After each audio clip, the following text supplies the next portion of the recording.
supraspinatus. So, paano natin si-strengthen si supraspinatus, guys? So, pwede tayo magbigay ng resistance exercise. So, nakatayo si patient, for example, and then, sige sir, try nyo kapakan itong toma.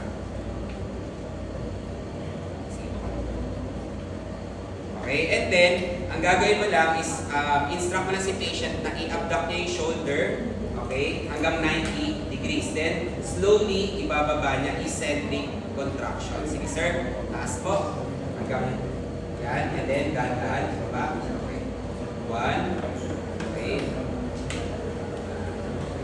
Eccentric contraction tayo, guys. Okay, 2,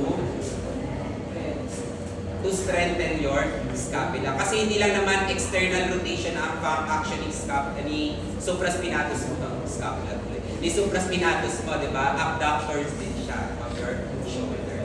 Okay, malinaw guys? Yeah. And then, manual therapy. So, yan, pwede ka mag-perform ng mga manual techniques. Pero, yun, it requires specialization kasi when it comes to manual technique, di ba? And then scapular stabilization and postural correction as well. Okay? So yung mga naano natin kanina.